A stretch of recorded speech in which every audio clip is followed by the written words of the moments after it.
बिस्मिल्लाहिर्रहमानिर्रहीम। अस्सलाम वालेकुम नाज़रीन, उम्मीद है आप खैर खैरियत से होंगे। 3 सस्पेक्ट्स के जो डीएनए हैं वो मैच हो गए हैं Lahore foreign women sexual assault case के अंदर। नवाज़ जो प्राइम सस्पेक्ट हैं, जिन्होंने गालबन सबसे पहले सेक्सुअल असॉल्ट कमिट किया था, साजिद और सिकंदर, इन सब के डीएनएज मैच करके अभी बाकी लोगों के फोरेंसिक्स हो रहे हैं। अब इस तरह के केस में सरकार का ये रिवील कर देना या पुलिस का रिवील करना किसका क्या मैच कर गया, गैर मुनासिब है। जब तक सारे टेस्ट कंप्लीट नहीं होते आप कोई चीज़ रिवील नहीं करनी चाहिए। क्यों? क्योंकि इस वक्त पुलिस, पंजाब गवर्नमेंट ताकतवर हलकों पे ये इल्ज़ाम है कि वो एक ताकतवर आदमी के नवासे को बचाने के लिए कुछ भी करने को तैयार है। और हमने ये देखा है कि इस तरह की सूरत हाल के अंदर ट्रांसपेरेंसी होना बहुत बहुत बहुत ज़रूरी है। अगर आपको याद हो तो एक वकूआ हुआ था लाहौर के एक स्कूल के अंदर, गालबन क्या नाम था उसका, पंजाब कॉलेज के अंदर वकूआ हुआ था। और वो आज तक हमें नहीं पता चला वहाँ क्या हुआ है। सरकार की खुद उसमें मिस हैंडलिंग थी, मिस इन्फॉर्मेशन थी। पहले मिनिस्टर कुछ कह रहे हैं, फिर प्रेस कॉन्फ्रेंसेज हो रही हैं, तो इसकी वजह से एक चीज़ का गुब्बारा बन जाता है। अभी इस केस के अंदर साफ नज़र आ रहा है कि पुलिस के बयान में और सच्चाई में बहुत बड़ा गैप है, और पुलिस का बयान पंजाब गवर्नमेंट की तरफ से आ रहा है। इस वक्त पूरे पाकिस्तान में कोई बंदा ये मानने को नहीं तैयार कि पंजाब पुलिस इंडिपेंडेंटली काम करती है। हालांकि एग्जीक्यूटिव का काम होता है इंडिपेंडेंस रखना, लेकिन पाकिस्तान के अंदर ऐसा कुछ भी नहीं है। तो जो आम बंदा है जो इस केस को ऑब्ज़र्व कर रहा है, उसको साफ वाज़े तौर पे नज़र आ रहा है कि सिर्फ़ और सिर्फ यहाँ पे धांधली चल रही है। अब मैं आपको एक मिसाल देना चाहूँगा यहाँ पे केस की, जो कुछ अरसा पहले हुआ था और उसका रिज़ल्ट क्या आया है। ये बात मैं करूँगा जो बदला फैक्ट्री फायर केस था। जो कन्विक्शंस उसमें हुई थी वो सस्टेन नहीं हो सकती जस्ट ऑन स्पेकुलेशन। ये सुप्रीम कोर्ट ऑफ पाकिस्तान ने रिटन वर्डिक्ट इशू किया। उसकी कुछ उन्होंने वजूहात बताई थी।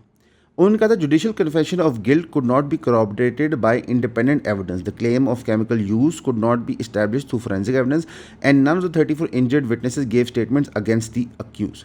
साथ ही उन्होंने कहा कि अगर failure to present CCTV footage weakens the prosecution case and conviction can not be sustain on the basis of speculation general allegations. ये आपको मैं क्यों बता रहा हूँ? जब बहुत बड़ा कांड होता है ना, तो फिर एक स्लो प्ले होता है। वो क्या होता है? छोटी अदालतों से कन्विक्शन दिलवा दो, आहिस्ता आहिस्ता 3 4 5 6 7 8 साल में बड़ी अदालतों से रिलीफ दिलवा दो। और यही बात करो कि छोटी अदालतों में प्रेशर था, उस वक्त सूरत हाल ये बनी हुई थी, एविडेंस इनएडमिसिबल था। जो 2 खवातीन थी वो मुल्क से चली गई हैं। आपके मौके ऑफ कैप्चर जो यासर शामी ने कवर किया था, वहाँ का डीवीआर फुटेज पुलिस के पास है। उनकी रिकॉर्डेड स्टेटमेंट्स पुलिस के पास हैं। वो डॉक्टर होती हैं, टैंपर होती हैं, वी डोंट नो। ये सब कुछ हमें क्यों कहना पड़ रहा है? ये सब कुछ हमें इसलिए कहना पड़ रहा है क्योंकि हमारे निज़ाम के ऊपर अब लोगों का 0% ट्रस्ट है। एक और ख़बर से आपको समझाते हैं। नैब ने पोजेशन ले लिया कराची के बहरिया के आइकन टावर्स के। नैब ने 100 बिलियन के करीब, यानी कि 100 अरब की मालियत के करीब वो आइकन टावर बताए जाते हैं, उनको एंटी मनी लॉन्ड्रिंग एक्ट 2010 के तहत अपनी हिरासत में ले लिया। नैब की जो अपनी रेपुटेशन है, वो अगर एक अच्छा काम भी करेगी तो उस पर वो लाइट नहीं आएगी। मलिक रियाज के पास इनफ मवाद है बताने के लिए नैब ने माजी में ये किया, ये किया, ये किया, नैब फलां टाइम करप्ट थी। नैब के ऊपर खुद सरकार ने बड़े क्वेश्चन उठाए जब नैब के कानून उन्होंने अमेंड किए। So you see the problem. जब आप अपने इदारों को इतना पोलूट कर देते हैं, इतना पोलिटिसाइज कर देते हैं कि जब वो एक्चुअल काम भी करें तो कोई यकीन नहीं करता। और मलिक रियाज के केस में तो ये ओपन एंड शट सी बात है कि जिस दिन उसकी इस्टेब्लिशमेंट से डील होगी ये सारे मुकदमा उसके वापस हो जाएंगे। सो अगर इदारा काम भी करता है तो वो आम बंदे की रिलीफ के लिए काम नहीं करता, वो ऑप्टिक्स और डील मेकिंग के लिए काम करता है। मलिक रियाज को स्क्वीज़ किया जा रहा है कि जनाब तुम्हारा ये भी पकड़ लेंगे, वो भी पकड़ लेंगे, वो भी पकड़ लेंगे, तुम कोई डील बनाओ। सियासतदानों के साथ यही होता है, जनाब तुम्हारा ये कर देंगे, वो कर देंगे, वो देंगे, तुम कोई डील बनाओ। तो बुनियादी तौर पे ये जो एलीट कैप्चर है हमारे निज़ाम के ऊपर मिलिट्री इस्टेब्लिशमेंट का, कारोबारियों का, ये ग्रो है पूरा। आप ये इतना सिंपल नहीं, लोग ना इसको बहुत सिंपली प्रेजेंट करते, कहते हैं जी चीफ कर रहा है। ऐसे नहीं होता। ये पूरा एक टोला ऑफ पीपल होता है जो पाकिस्तान के करते धरते होते हैं। एक ज़माने में ये 22 ख़ानदान होते थे। इंडस्ट्रियल क्लास इसमें शामिल होगी, एग्री क्लास शामिल होगी, रिटेल क्लास शामिल होगी, सियासतदान मुख्तलिफ शामिल होंगे, ब्यूरोक्रेट्स मुख्तलिफ शामिल होंगे, बहुत बड़े बड़े वकला इसमें इन्वॉल्व होते हैं, और हाँ मिलिट्री इस्टेब्लिशमेंट भी इन्वॉल्व होती है। और इनके अंदर एक टग ऑफ वॉर चल रहा होता है, एक पोलाइट आप समझो डिस्कोर्स चल रहा होता है कि हम पाकिस्तान की रिसोर्सेज कैसे बांटें। अभी पंजाब गवर्नमेंट ने एक स्कीम लॉन्च की और बड़े फ़ख्र से हमें बताया उन्होंने, मैं तो अलार्म हो गया ये स्कीम सुन के। मतलब कि मुझे एक्चुअली परेशानी हो रही है और मैं चाहूँगा मिरोज़ साहब हम इसकी डिटेल में जाएँ और मैं उन लोगों से मिलना चाहूँगा जिनको ये ज़मीनें अलाट हुई। पंजाब गवर्नमेंट के बकौल मरीन नवाज साहब ने अपनी ट्वीट में बताया कि by the grace of almighty Allah almighty, Punjab's largest ever pro poor agriculture scheme अपना खेत अपना रोजगार हैज़ बीन सक्सेसफुली लॉन्च। 1,21,000 एकड़ of arable government land in Punjab has been allocated to 30,000 under privileged families on a nominal annual lease of 100 rupees for 20 years. यानी कि आपको 100 रुपया सालाना देना है, आपकी लीज रिन्यू होती जाएगी। ये उन्होंने कहा कि 100% मेरिट बेस्ड कंप्यूटराइज बेल्टिंग से हुआ है। Not only has the ownership of the land been granted to the deserving class, but financial assistance of 50,000 rupees per acre for land preparation and modern technical support has also been provided. ये थल से लेके पोटोहार तक हुआ है और इस पूरी स्कीम का 20% कोटा औरतों के लिए, ताकि हमारी माएँ और बेटियाँ भी इकोनॉमिकली एम्पावर हो सके। इंशाल्लाह अब फार्मर काम करेगा और रीप करेगा फुल प्रॉफिट। सबसे पहली बात, आप 1,21,000 एकड़ समझ रहे हैं, 1/4 ऑफ लाहौर बनता है। 1,21,000 एकड़ सरकार के पास था एग्रीकल्चर लैंड का। पहले सरकार हिसाब जो उस पर वो करती क्या रही है 70 साल से, एग्री लैंड ना क्या करते रहे आप। दूसरा, जिन लोगों को आपने ये दिया है उनकी क्या क्वालिफिकेशन है, मेरिट सिस्टम क्या है। फिर जिन लोगों ने आपने ये दिया है उनके पास ये ज़मीन रहेगी कैसे। देखते ना, मासूमाना सवाल है। आपने फार्मिंग इतनी महंगी कर दी है कि लोग अफोर्ड नहीं कर सकते। मैं उसकी आपको मिसाल देता हूँ। गंदम आपने कहा आप नहीं खरीदेंगे, जो स्टेपल क्रॉप थी, 2,800 रुपया मन से उठ के 4,500 रुपया मन इस वक्त ब्लैक हो रहा है। ठीक है, होल्ड आप कर नहीं सकते, फसल काट के आपको उठवानी पड़ती है। 2, 3, 4 एकड़ का मालिक तो कुछ कर ही नहीं सकता। आड़ती को वो बेचता है तो वो अपनी मर्जी के रेट के देता है और स्टॉक पाइल बनाता है। स्टॉक पाइल के खिलाफ आप कुछ नहीं कर सकते। तो ये जो आपने ज़मीनें बांटी हैं इसका वो करेंगे क्या, नंबर 1। नंबर 2, जिनको आपने ज़मीनें बांटी हैं ये क्या गारंटी है कि वो सरकारी मुलाजिम नहीं है या किसी बड़े जागीरदार के फ्रंटमैन नहीं है और कल को ये सारी ज़मीनें भी उन्हीं जागीरदारों के हाथ लग जाएंगी। बहुत बड़ा प्रॉब्लम है। हमने कई दफ़ा देखा है कि सरकार स्कीम निकालती थी सोलर पैनल की, तो बड़े बड़े ज़मींदार अपनी सारी ज़मीन सोलराइज़ करवा लेते थे विदाउट गिविंग उन लोगों को जिनकी एक्चुअल रिक्वायरमेंट थी, 5 एकड़ 3 एकड़ 2 एकड़ वाले। और जो हमारा करंट निज़ाम बना हुआ है वो तो दुरुस्त नहीं है। तो इस स्टोरी में इनको समझ ही नहीं है कितने बड़े पैमाने पे चोरी डकैती होनी है। ये इंशाल्लाह इस पर हम डिटेल कवर करेंगे। वैसे अगर आप एग्री की बात करना चाहें पंजाब में तो माशाल्लाह बहुत अच्छी है। एक हाई लेवल गवर्नमेंट मीटिंग ने रिवील किया है अकॉर्डिंग टू ARY न्यूज़ के 4.5 मिलियन यानी 45 lakh ton of wheat missing चला गया पंजाब से। कितना? 4.5 मिलियन, 45 लाख टन गायब हो गया। सीनियर पंजाब ऑफिशियल क्वेश्चन किया representatives from other provinces about whether the missing wheat has been transported to their territories.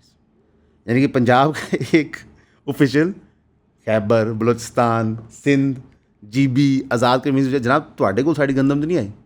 Very good.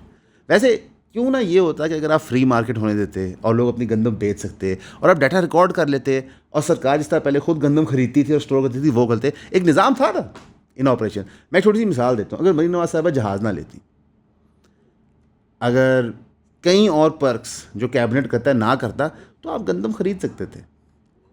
आपने वो ख़त्म कर दिया ताकि आप अपने पर्स बढ़ा सकें, आप जजों की तनख्वाहें बढ़ा सकें, आप पुलिस की तनख्वाहें बढ़ा सकें ताकि हमारे पे जुल्म कर सकें, लेकिन आप गंदम नहीं खरीदना चाह रहे थे। और अब आप कह रहे हैं जनाब हमारे 45 लाख टन गंदम जो है ये किसके पास गया है। ज़ाहिर है सर, जब आप गंदम नहीं खरीद रहे, मार्केट में यहाँ डिमांड नहीं है, तो बाहर गया होगा ना, और उसने कहाँ जाना है। अब रूट कॉज क्या है इस क्राइसिस की? इनके मुताबिक government fixing the wheat price at 3,500 रुपया मन विदाउट एक्चुअली परचेजिंग गंदम। यानी प्राइस तो फिक्स कर दी कि इससे कम पे कोई नहीं बेच सकता या कोई ख़रीदेगा नहीं, लेकिन ये 2,800 में बिकी, 2,900 में बिकी, 3,000 में, क्योंकि जाहिर है हर कोई ट्रांसपोर्ट भी नहीं कर सकता। जी जी जी जी सही कह रहे हैं, सही कह रहे हैं। बस जी क्या करें, आपकी दुआएं हैं, बड़ा अच्छा रहता है। नहीं नहीं सर, नहीं नहीं, हाँ हेलो, हम सरकारी गवर्नमेंट कैंपेन नहीं करते। नहीं नहीं नहीं गाइस, बात ये है कि सरकार देती है बहुत सारे पैसे, मसला ये है कि हम ले नहीं सकते। क्यों? क्योंकि हमने सरकार की करनी होती है तनकीद, हमने आपको कोशिश करनी होती है बताने की सच। तो उसके लिए हम क्या करें? दुकान तो चलानी है, AC भी बंद करना पड़ गया क्योंकि लाइट की फ्लक्चुएशन हो रही है, स्टेबलाइज़र भी ख़रीदने, तो इसके लिए आप लोग हमारी मदद करते हैं। 3,000 की सब्सक्रिप्शन वो वाहिद चीज़ है जो हमें अलाउ करती है रन करने के लिए। हमारे मैट्रिक्स के मेंबर्स जो इस ग्रुप में हैं उनको डेली की 2 से 3 वीडियोस मिलती हैं एक्सक्लूसिव टॉपिक्स पे जो किसी और के पास नहीं जाती। तो भाई अगर आप चाहते हैं हम सरकार को बिक जाएं तो इशारा कर दें, नहीं तो 3000 की सब्सक्रिप्शन खरीद लें। शुक्रिया। आप में से जो फार्मिंग करते हैं, बसाते लेट से आप कसूर वाले एरिया में, ठीक है, अब आपके वहाँ पे लेट से 5-6 मौज़ों में कोई 40-50 हज़ार एकड़ है। फ़ी एकड़ लेट से आपकी 40 मन गंदम निकलती है, वो कट जाती है। अब उसने कट के कहीं जाना है, वो वहाँ रख नहीं सकते, ठीक है, वो कहाँ लेके जाएंगे? कोई ख़रीदेगा, कोई उठाएगा। उनमें से कितने लोग हैं जो कहेंगे ठीक है यार तुम उठा लो, यहाँ से जाके बेच लो, 3500 रुपये का जब ग्राहक मिलेगा तो मुझे पैसे दे देना। फार्मिंग होती उधार पे, मतलब 6 महीने का सर्किट होता है, तो हर महीने फार्मर उधार ले रहा होता है।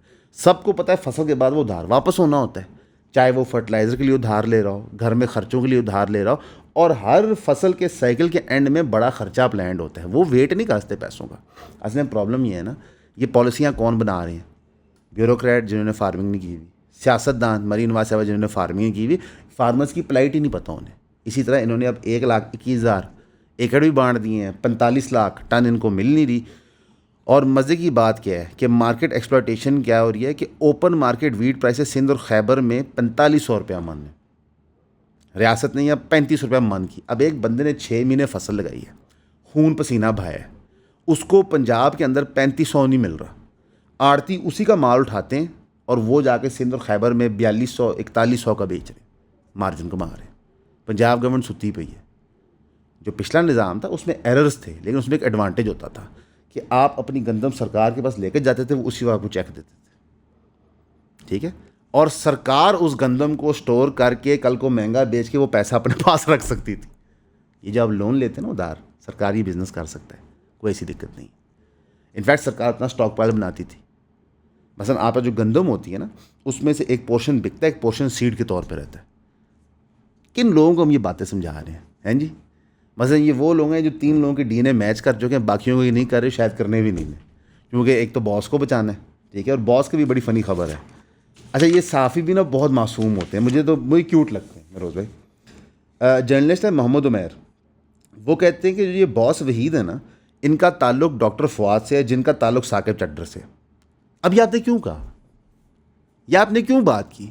क्या साकिब चड्डर इस केस में इन्वॉल्व है? Not really. In fact Ajmal Jami को ऊपर साकिब चड्डर से बात करनी पड़ी, बताना पड़ा कि ये साकिब चड्डर का इस केस से कोई ताल्लुक नहीं है। आपको साकिब चड्डर नहीं पसंद, वो एक सेपरेट मैटर है। जिस मिसाल के तौर पे मैं देता हूँ कि मुझे ना सलमान नहीं पसंद, ठीक है, तो मैं कहता हूँ कि अच्छा जो वहाँ पे एक बंदा था ना, उसका एक रिश्तेदार था, वो रिश्तेदार सलमान का रिश्तेदार है। हैंस ये जो क्लिफ हैंगर पे आप लोग बातें छोड़ते हैं ना, ये वो चीज़ें हैं जो गलत जवाज़ बनती हैं सियासतदानों का कहने के लिए कि जनाब के बिहेवियर बिल होने चाहिए, पीगाए कानून होने चाहिए। मसलन आप अपने तफरीह के चक्कर में ना आवाम का फ्रीडम ऑफ स्पीच बढ़ जाते हैं। पोलाइट तरीके से मैं यही कह सकता था। फिर जर्नलिस्ट मोहम्मद उमैर ने वजाहत की, मैंने कब कहा कि जी चद्दर साहब इसमें इन्वॉल्व थे? मैंने सिर्फ ये कहा था कि वहीद साहब वो हैं जिनके मरासम हैं डॉक्टर फवाद से, जिनका नाम साकिब चड्डर से जुड़ा हुआ था। कहाँ का तीर, कहाँ का निशाना, कहाँ के मामला चल रहे हैं। बाकी तो इस केस के अंदर तो हम आपको बता चुके हैं जी, कोई रिज़ल्ट ऐसा नहीं आना। आपको एक फ़र्जी विक्टिम बनाया जाएगा और बताया जाएगा ये है। अच्छा, एक और हम खबर देना चाहेंगे पंजाब गवर्नमेंट की ग्रेट गवर्नेंस के हवाले से। बिस्मिल्लाहिर्रहमानिर्रहीम। साहिवाल के अंदर एक टीचिंग हॉस्पिटल है, उन्होंने एक न्यू बॉर्न बच्ची को डेड डिक्लेयर कर दिया, यानी कि बच्ची पैदा हुई और उन्होंने कहा जी ये फौत होगी। जो बच्ची के मटरनल अंकल हैं उन्होंने बॉडी की रिसीट साइन की। बाद में पता चला कि बच्ची ज़िंदा है और बच्ची हैंड ओवर हुई फैमिली को। फैमिली ये कहती कि हॉस्पिटल अथॉरिटी हमारी बच्ची को अगवा कर रहे थे और हमें ये बताया गया कि वो फौत हो गई है। फैमिली को जब बॉडी नहीं दी गई छोटी बच्ची की जो फौत होगी, तब उन्होंने शोर मचाया, वावेला मचाया। पुलिस ने इंटरवीन किया जब फैमिली ने वहाँ धरना दिया, यानी कि अस्पताल वाले मान नहीं रहे थे। फैमिली ने वहाँ एहतजाज किया, लॉ एंड ऑर्डर बना, तो मौके पर पुलिस बनाई। फिर हॉस्पिटल एडमिनिस्ट्रेशन ने जिंदा बच्ची उनको दे दी, बताया कि नहीं एक्चुअली ये कन्फ्यूजन हो गई थी। हॉस्पिटल कहता है कि जनाब 2 माएँ थी विद आइडेंटिकल जिन, जिनकी 2 बच्चियाँ पैदा हुई थी। डेथ सर्टिफिकेट मिस्टेकनली इशू हो गया रॉन्ग फैमिली को। आप क्या कर रहे हैं वहाँ, क्या रहे हैं? वहाँ पे नर्सिंग स्टाफ है, क्लर्क एडमिन है, डॉक्टर है, आप कर क्या रहे हैं? लोगों की जानों के साथ खेल रहे हैं मरीम नवाज़ के पंजाब में। मसलन ये आप समझे कौम की माँ का सूबा है और उसके अंदर जो कौम के बच्चे हैं वो ज़िंदा हैं कि ये फौत हैं ये नहीं पता। अब कंप्लेंट का बच्चा ज़िंदा है, disease infect belong to another family, आप सोचें उस फैमिली पे क्या बीत रही होगी जिनको एक बताया गया कि आगे बच्ची ज़िंदा है लेकिन अब वो बच्ची फौत हो चुकी है। तो ये पंजाब में गवर्नेंस का माशाल्लाह लेवल है। ये जो हमारा ग्रेट स्टेट है ना, क्योंकि हम पंजाब गवर्नमेंट की इतनी क्यों कर रहे हैं मैं बताता हूँ। कराची एक शिट होल है, ठीक है। सिंध में कुछ नहीं हुआ। हमें सारी उम्र नून लीग ने सब सियासतदानों ने बताया कि पंजाब कितना डेवलप्ड है। तो ये हम आपको डेवलप्ड पंजाब दिखा रहे हैं कि जहाँ पे इतने ज़्यादा रिसोर्स लगाने के बावजूद हम ढंग का अस्पताल नहीं बना सकते। बच्चा ज़िंदा है कि फौत हो गया हम ये डिटरमिन नहीं कर पा सकते। और मैं इसकी वजह भी बता देता हूँ। जो ये डॉक्टर होते हैं ना, जो ये काम कर रहे होते हैं सरकारी अस्पतालों में, इनका पता क्या हाल होता है कि बैठे बैठे मरीन नवाज साहब इनको डिसमिस कर देती हैं। ये कह के जी दवाइयाँ क्यों नहीं आ रही, हालांकि वो ये नहीं पूछते कि दवाइयों के पैसे हैं आपके पास, पीछे से दवाइयों की सप्लाई आ रही है कि नहीं, क्योंकि आपने हर किसी को अपने नौकर की तरह बनाया हुआ है। और फिर हमें भी पता है और आपको भी पता है कि ये अंडर स्टाफ्ड होते हैं, ठीक है। आपने उनकी शिफ्ट्स रेगुलराइज नहीं की होती। इस्लामाबाद में किस चीज़ का धरना हो रहा था, डॉक्टर्स कह रहे थे कि हमें तुम्हारी तनख्वाहें पूरी नहीं मिल रही। तो आप अंडर स्टाफ करते हैं, अब्यूज़ करते हैं, फिर उनकी नींदें ख़राब करते हैं, तो उनसे ये एरर्स होते हैं। मौके के ऊपर आप उनको लावारिस छोड़ देते हैं डॉक्टर्स को कि उन पर छितर पौला करे जो विक्टिम होता है, जो फैमिली होती है। और फिर ख़ुद आप ऊपर से मुसल्लत होते हैं और बताते हैं कि जनाब अब हमने ये कर दिया, हमने वो कर दिया, हमारा फरमान ही जारी हो गया। ये आपने घोरक धंधा बनाया हुआ है। हमारा हस्पतालों का निज़ाम बुरा होता जा रहा है पंजाब के अंदर। हमारी क्वालिटी ऑफ हेल्थ केयर गिर रही है, लेकिन हम मानने को नहीं तैयार। वैसे हमारी एजुकेशन भी गिर रही है, इससे कैसे छुपेंगे। अब तकरीबन 25 मिलियन, ठीक है, यानी कि 2.5 करोड़ बच्चे आउटसाइड ऑफ स्कूल हैं। ये सिविल सर्विसेज एकेडमी की रिपोर्ट है।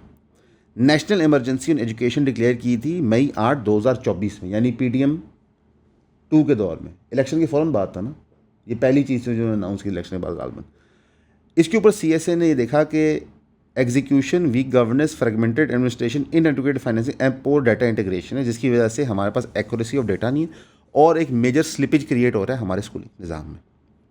प्रोविंस वाइज क्या ब्रेकडाउन है, पंजाब के अंदर 96 लाख से लेके 1 करोड़ तक बच्चा स्कूल से बाहर है।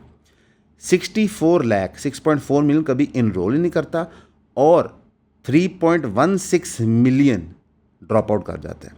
Rural out of school rate है 24%, अर्बन है 14%। साउथ पंजाब मोस्ट डिप्राइव्ड है। Rajanpur 48% out of school rate है। Dera Ghazi Khan 46%, Muzaffargarh 45%। Approximately 35,000 additional classroom चाहिए at middle and secondary level. ये आप कैसे बनाएंगे जब आप स्कूल कर रहे हैं प्राइवेटाइज, आप बांट रहे हैं अपने दोस्तों को ताकि वो इसमें बिजनेस धंधा कर सकें। आप टीचिंग जॉब्स पूरी नहीं करवा रहे हैं जी, आप वो बाकायदा काम कर रहे हैं। तो कहाँ पे राजनपुर में, डेरा गाजी खान में, मुजफ्फरगढ़ में स्कूल बनेंगे।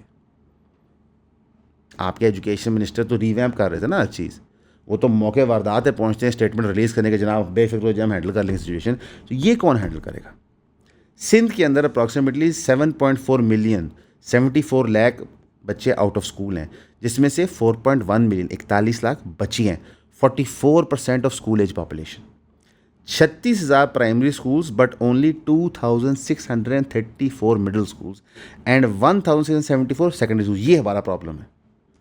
आपको जो ज़्यादातर सरकारी स्कूल नज़र आते हैं ना, ये प्राइमरी होते हैं। कभी बोर्ड गौर से पढ़िएगा, पाकिस्तान के अंदर primary to secondary drop out ratio insane है। ये जो 5वीं पास होता है बेसिकली, यानी कि आपने एक बच्चे को चांस नहीं दिया ज़िंदगी में कुछ कर पाए। 5वीं पास तो बेमायनी है। मतलब मैं को सच्ची बात बताऊँ, आप एक बच्चे को ना 2 साल की उम्र में मोबाइल दे दें तो वो इतना इंटरेक्टिव होता है कि उसको प्रॉब्ली वो IQ पॉइंट्स दे देगा 5वीं पास के बाद टाइम वो 5-6 है, उसको स्कूल जाने की ज़रूरत नहीं है। It is actually formal education, चीज़ें जब आगे बढ़ती हैं जो मैटर करता है। Nearly 54% of children exit education after completing primary school. ये सिंध में हो रहा है, इंसेन। ये वो PPP का सिंध है जहाँ पे वो सारी बेनज़ीर साहब बाहर से पढ़ी, जुल्फ़िकार अली भुट्टो, ये बिलाल भुट्टो साहब उनकी बहनें बाहर से पढ़ी और वहाँ पे बच्चे सेकेंडरी स्कूल नहीं पढ़ पा रहे। ये विजन है उनका। खैबर पख्तूनख्वा में 4.9 million out of school children है, 19% of national total. Difficult terrain security issues, administrative factors and actual shortage of female teachers है वहाँ पे। यानी कि जो प्रॉब्लम आप समझें एडमिनिस्ट्रेशन हल कर सकती है, शॉर्टेज ऑफ फीमेल टीचर, उनको करना चाहिए। In merge district upper Kohistan, Torghar, Bajaur, absence of girls schools and women teacher remains a major barrier. यानी बच्चियों के लिए स्कूल नहीं है, माँ बाप वहाँ पे लेट से अगर को स्कूल है वहाँ भेजने को तैयार नहीं है। बलोचिस्तान में उन्होंने कहा है जी most structurally disadvantage province. Out of school rate decline from 69 to 45%, but deep infrastructural gap persist. Children 30 kilometre for primary and 360 kilometre यानी लाहौर से पिंडी का सफ़र करते हैं सेकेंडरी एजुकेशन के लिए। 3,617 नॉन फंक्शनल और गो स्कूल्स हैं 15,000 में से। Among operational school 79% lack electricity, 56% lack sanitation, 49% lack boundary walls. Girls compromise 78% of all out of school children. अच्छा, खुदा ना खासा आप लोग सामने पढ़ भी लें और आप डॉक्टर बन जाएं लेट से, तो फिर आप जेल जाते हैं। तो इंसेंटिव ऑफ एजुकेशन माशाल्लाह बहुत अच्छी है। गिलगित बल्तिस्तान में डियामीर डिस्ट्रिक्ट ने रिकॉर्ड किया 42% of school children. Azad Jammu Kashmir nearly half of children drop out before completing primary education. Maternal literacy and remote geography identified as key factors. Financing issues. Sindh spends nearly 90% of budget on salaries and administrative costs. Balochistan allocates 81% to salaries. Punjab announced a 100 billion package for school improvement. ये फिर result है माशाल्लाह। Pakistan education expenditure remain significantly below international benchmarks. अब recommendations भी दी हैं CS ने, पढ़ा लिखा काम है ना जी।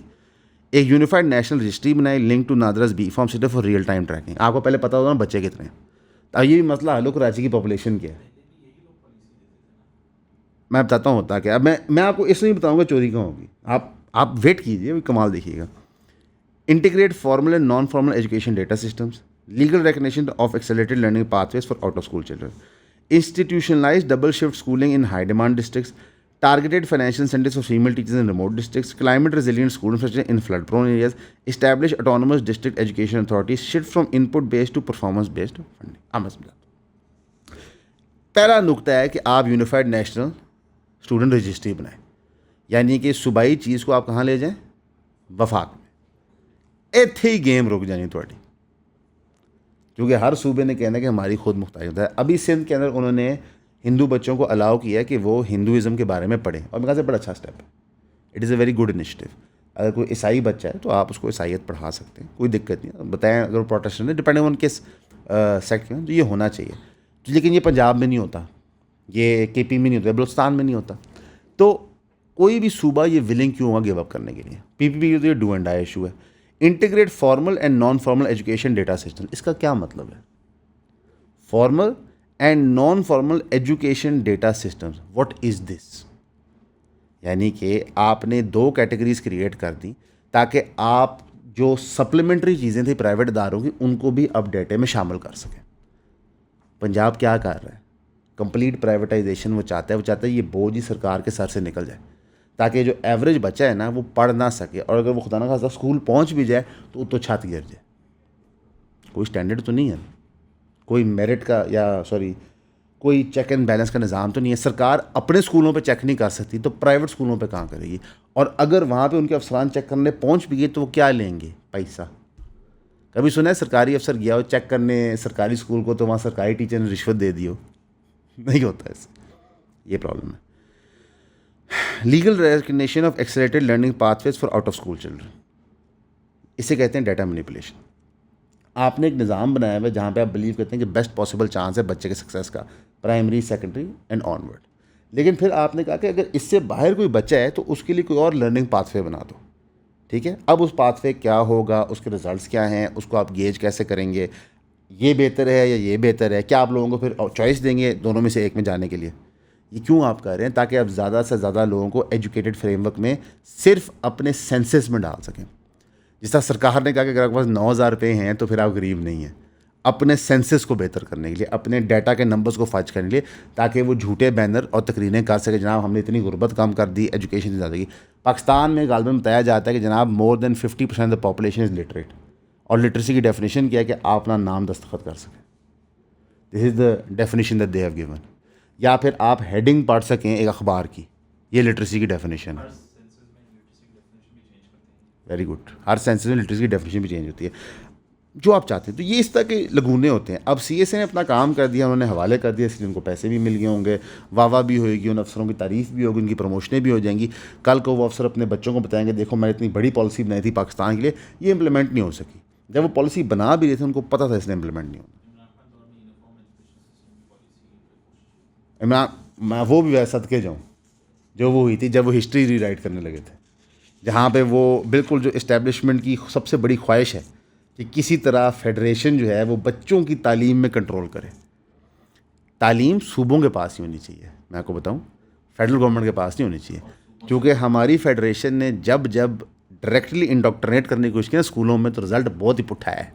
जब आपने वेस्ट और ईस्ट पाकिस्तान बनाया था, देखिए पंजाब के अंदर बहुत डाइवर्स एरियाज़ हैं, सिंध में बहुत डाइवर्स एरियाज़ हैं, उनकी डाइवर्स रिक्वायरमेंट्स हैं, ट्रेन ही फ़र्क हैं।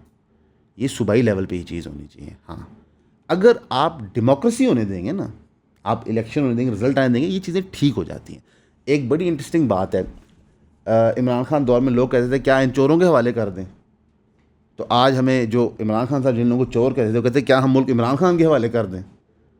आप इलेक्शन होने दें, बस आप किसी के हवाले मत करें, आप इलेक्शन होने दें, वोट डलने दें, बैलेट का रिजल्ट आने दें, और उस पर जो भी जीतेगा ना उसको कुर्सी उठा दें, लोग खुद ही उनसे हिसाब ले लेंगे। होता क्या है कि जब आप लोगों को एम्पावर करते हैं तब ट्रू चेंज आता है। It takes time. जिस तरह इमरान खान ने कहा 90 दिन में करप्शन ख़त्म, मरीम नवाज साहिबा ने कहा है 2 साल में मैंने तो पंजाब की सारी प्रॉब्लम्स ही ख़त्म कर दी, मैं कौम की माँ हूँ। इंदिरा गांधी को ना जंगें जीतनी पड़ी थी, जंगें, वो 71 की जंग जीती थी, ठीक, उसको मेजर पॉलिसीज़ बनानी पड़ी थी, उसके बाप की पूरी लेगेसी थी, तब भी जाके उससे मिस हैंडल हुआ खालिस्तान वाला इशू, ठीक, और असैसिनेट होगी अपने बॉडीगार्ड के हाथों। और उनकी जो हम हिस्ट्री की रीडिंग करते हैं, जो उन पर तज्जिया होता है, तो वो मिक्स्ड होता है। तो आप 2 साल में कैसे अमर हो सकते हैं? ये इमरान खान 3.5 साल में कैसे अमर हो सकता है? मुझे तो ये समझ नहीं आता कि ये जो मैथमेटिक्स आपने लोगों के दिमाग में डाल दिया है कि अब ये बंदा अमर हो गया, कैसे, हाउ, कैसे? कोई एक पॉलिसी आप बता दें जो कोई बहुत हिस्टोरिक हो, जो अनथिंकेबल हो। मोटरवे नवाज शरीफ का ब्रेन चाइल्ड नहीं था, ब्यूरोक्रेसी कब से कह रही थी। रिंग रोड मुशर्रफ साहब का ब्रेन चाइल्ड नहीं था, ब्यूरोक्रेसी कब से कह रही थी। ये प्लानिंग कमीशंस होते हैं आपके, ये बता रहे होते हैं, और इनमें से कोई भी जो आइडिया नहीं ना हमने ईजाद नहीं किया, हम कॉपी पेस्ट करते हैं। एक भी पाकिस्तान में इंडिजिनस ग्रोन सोल्यूशन नहीं है सरकारी लेवल पे, ये सब कॉपी पेस्ट है। आप भी कर सकते हैं। चले मैं आपको खाल बताता हूँ। मैं आपको लेके जाता हूँ एक चौक पे जहाँ पे रश बहुत है, और मैं कहता हूँ कि यार आप ना गूगल का AI इस्तेमाल करें, what to do in a town square that has a lot of traffic. वो आपको 30 ऑप्शनें दे देगा। फिर आप अपने उस इलाके की तस्वीरें खींचें और वीडियो फुटेजेस अपलोड करें, तो वो AI उसके मुताबिक आपको सोल्यूशन दे देगा यहाँ क्या चाहिए। तो आप क्रेडिट किस चीज़ का लेते हैं? पुल बनवाने का, रोड बनाने का। ये क्या क्रेडिट है यार? पैसा वाम का, ठीक है, हुकूमत इस्टेब्लिशमेंट की। तो ये वो प्रॉब्लम है, बिकॉज हमारे लोग अनफॉर्चुनेटली रिप्रेजेंटेटिव नहीं होते।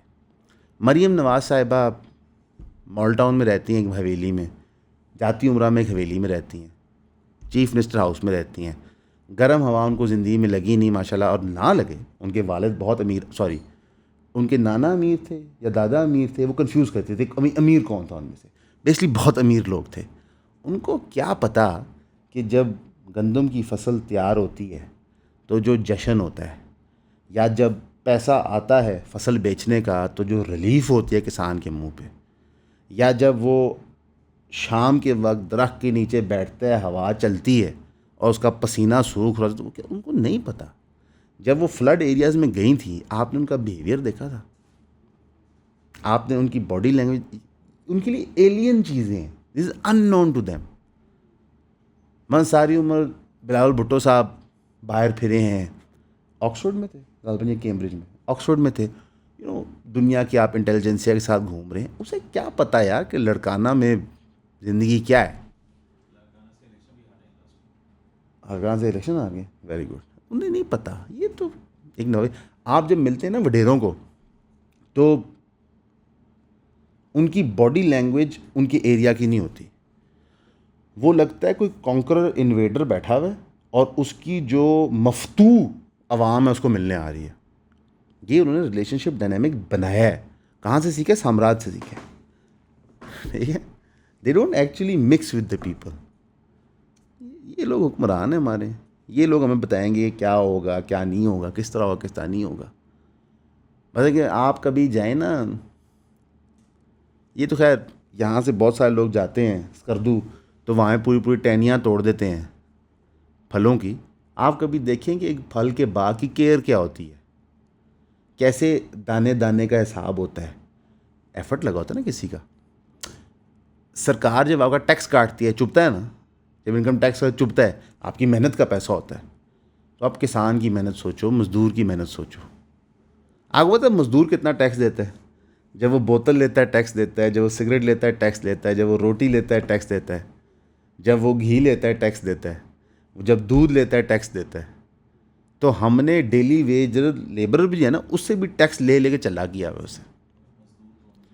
तो और मज़दूर तो अमीर है, सॉरी मैं चाहता हूँ ये आने के लिए। अब आएंगे ज़रा इंटरनेशनल न्यूज़ की तरफ, क्योंकि वहाँ भी सिचुएशन बहुत ही आगे बढ़ गई है। मैं चाहूँगा कि महरोज़ साहब ने एक बात फरमाई है, कहते हैं कि ये लीडरान कहते हैं ये मुल्क हमारा है, मुल्क हमारा है, मुल्क हमारा है। तो वो सही कह रहे होते हैं, एक फैक्ट्री की मालिक की तरह वो कह रहे होते हैं कि ये फैक्ट्री हमारी है, यानी कि आप सब यहाँ मुलाजमीन हैं। तो महरोज़ साहब ये कह रहे हैं, ठोकर न्याज़ बेग से आगे एक सोसाइटी है, वहाँ पर इनकी रहाइश है। ठीक है, अली ख़ामेनी साहब का जो शहीद हैं उनका फ्यूनरल अब कुम पहुँच गया है। At the same time Hormuz के अंदर एक यूके मैरिटाइम एजेंसी ने रिपोर्ट किया है कि unknown projectile has hit a tanker off the coast of Oman causing a fire. अभी तक कोई कैजुअल्टी रिपोर्ट नहीं हुई। ईरान की रेवोल्यूशन गार्ड ने एटलीस्ट 2 मिसाइल्स फायर किए at commercial transit through the strait of Hormuz on Monday night. ये Axios report कर रहा है साइटिंग टू US ऑफिशियल्स।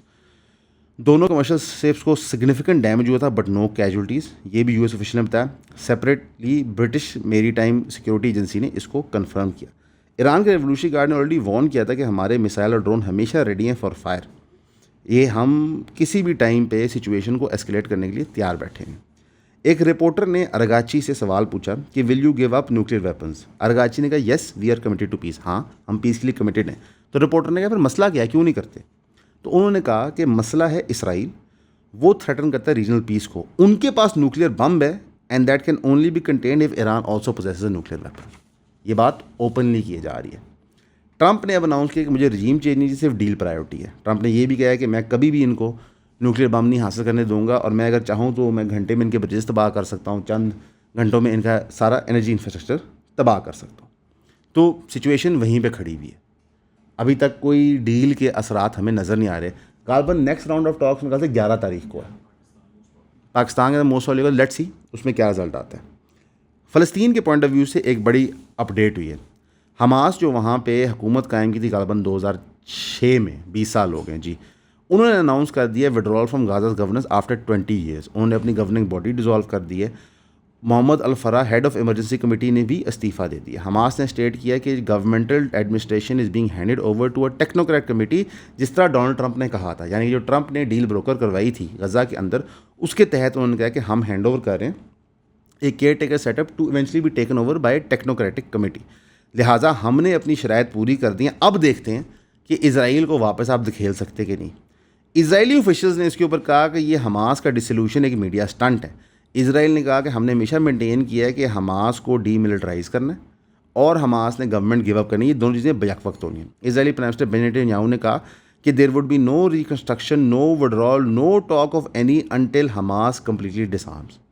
यानी कि बेसिकली गज़ा के अंदर भी सिचुएशन वहीं पे खड़ी हुई है, कोई आगे पीछे नहीं हो रहा। और रियलिटी क्या है, एक 4 महीने का फ़लस्तीनी बच्चा शहीद हो गया है, अहमद मारूफ जैद। वो संडे को शहीद हुआ है। फैमिली उसको अर्जेंट अटैम्प्ट लेके जाई थी हॉस्पिटल, जो ब्लॉक किया हुआ था Israeli forces military checkpoint occupied West Bank. वो बच्चा वहीं पे दम तोड़ गया।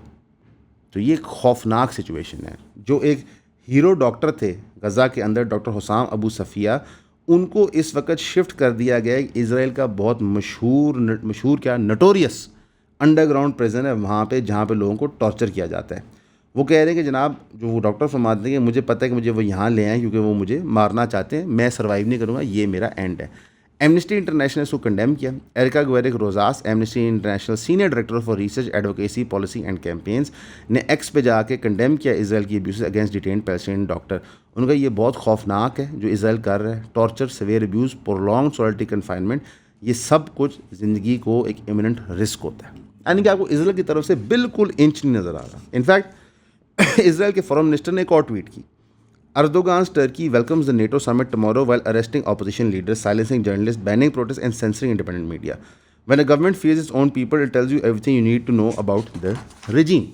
यानी कि वो तनकीद कर रहे थे टर्की की रजीम के ऊपर और टर्की की growing closeness with NATO and with America. Netanyahu ने एक रिपोर्ट के मुताबिक ट्रंप को कहा कि तुम वेपन्स मत बेचो टर्की को। करंटली आपको पता है कि F-35 और कुछ उनके जेट इंजन्स की डील हो रही है अमेरिका और यूएस की। अब ये बन गया टेस्ट केस ट्रंप एडमिनिस्ट्रेशन के लिए। नेतन्याहू ने कहा कि अगर आप ये चीज़ें बेचेंगे तो पावर बैलेंस मिडिल ईस्ट में ख़राब हो जाएगा, क्योंकि पावर बैलेंस गारंटी किया हुआ है इसराइल की एयर सुपीरियरिटी ने। इसराइल का पैगाम बहुत क्लियर था, अर्दोगान की एयरफोर्स को स्ट्रेंथन ना किया जाए, एक मुल्क को रिवॉर्ड ना किया जाए जो ओपनली इसराइल को थ्रेट देता है, and do not hand advance use capabilities to a NATO member that behaves more like an adversary than an ally. ये आप बात समझ रहे हो? अब अमेरिका और ट्रंप के लिए टेस्ट केस बन गया कि क्या वो नेतन्याहू की बीन को नाचेंगे कि नहीं और वो अर्दोगान को ये चीज़ें बेचेंगे कि नहीं। लेट्स सी इसमें क्या होता है। शाइल बेन एफ्राइम JEW जो political humanitarian issues work featured on Al Jazeera New York Times ने ट्वीट की। वो कहता है मैं लोगों को चाहता हूँ ये समझिए कि यहाँ क्या हो रहा है। इसराइल इस वक्त हाइपर फोकस्ड है टर्की पे हमला करने लिए ताकि वो एक नया एनिमी क्रिएट कर सके ईरान को रिप्लेस करने के लिए, क्योंकि ईरान में तो उन्होंने शिकस्त खा ली है। Dominate Syria and Lebanon in pursuit of greater Israel. ठीक, destroy NATO and undermine US alliances with other countries so the US is dependent on Israel. There is no real threat from Turkey. It's all an attempt to create the next crisis, the next war, more misery. और ये हमें उनकी strategy नज़र आ रही है वाज़ेह तौर पे कि इसराइल मस्ट रिमेन विजिलेंट और हर वक्त कोई ना कोई उसने बुगी मैन बनाना होता है ताकि वो अमेरिका को ये कहानी बेच सके जनाब हम तुम्हारे ग्रेट प्रोटेक्टर हैं, हम तुम्हारे साथ हैं no matter what. Middle East में हम ही वाहिद एक रीजनेबल कंट्री है। रियलिटी ये है कि क्या अमेरिका इस ट्रिक के लिए फॉलो करेगा, क्योंकि अमेरिकन मीडिया और अमेरिका के लोग अब इस चीज़ से आगाह हो गए हैं कि इसराइल एक ज़ायनिस्ट एजेंडा पुश कर रहा है उनके ऊपर। APEC को अपोजिशन मिल रही है, उनकी लॉबिंग को अपोजिशन मिल रही है। बेन शपीरो जैसे टाउट सहाफ़ी जो थे उनके चैनल वर्चुअली डूब के मर गए।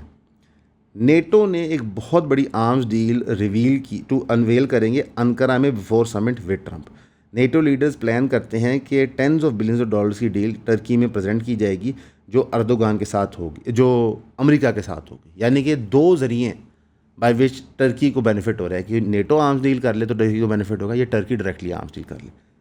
अब देखते हैं क्या होता है। ट्रंप खासी सेल्फिश आदमी है, मे बी कर ले मे बी ना करे, you can never tell. Overall अगर सूरत हाल देखें तो ना ईरान में अमन कायम हो सका, ना फ़लस्तीन में अमन कायम हो सका, ना लबनान में हो सका, ना सीरिया में हो सका। पाकिस्तान के अंदर भी आए दिन दहशतगर्दी के हमले हो रहे होते हैं। अफ़गानिस्तान में भी सूरत हाल कोई इतनी अच्छी नहीं है। तो मेरे ख्याल से मास व मलेशिया और इंडोनेशिया के और शायद मोरक्को के कोई ऐसा मुसलमान मुल्क नहीं है जो इस वक्त एक स्टेट ऑफ टर्मोइल या केओस में नहीं है। और जो बड़े ताकतवर मुल्क हैं वो तो for sure state of turmoil और केओस में, लेकिन फिर भी इनमें इत्तेहाद नहीं बन पा रहा। ये उसी तरह है कि आपको साफ नज़र आ रहा है कि इस्टेब्लिशमेंट ऑफ पाकिस्तान जो है वो हर सियासतदान और हर सियासी पार्टी को ख़त्म कर रही है, उनकी सारी हैसियत वक़्त ख़त्म, लेकिन ये फिर भी सियासतदान इकट्ठे नहीं हो पा रहे। क्यों? इंडिविजुअल मफादात के लिए। इससे आपको दो चीज़ें वाज़ेह होती हैं। एक, ये सियासतदान कभी हमारे सगे थे ही नहीं, ये हमेशा अपने इंडिविजुअल मफादात के लिए थे। और दो, जब तक कि आप डीप स्टेट पॉलिटिक्स से हटेंगे नहीं और अवामी पॉलिटिक्स पे नहीं आएंगे, कोई मेजर चेंज नहीं आ सकता। हमारे लिए दुआ कीजिएगा, हम आपके लिए भी करेंगे। हमेशा की तरह आपका सुनने का शुक्रिया।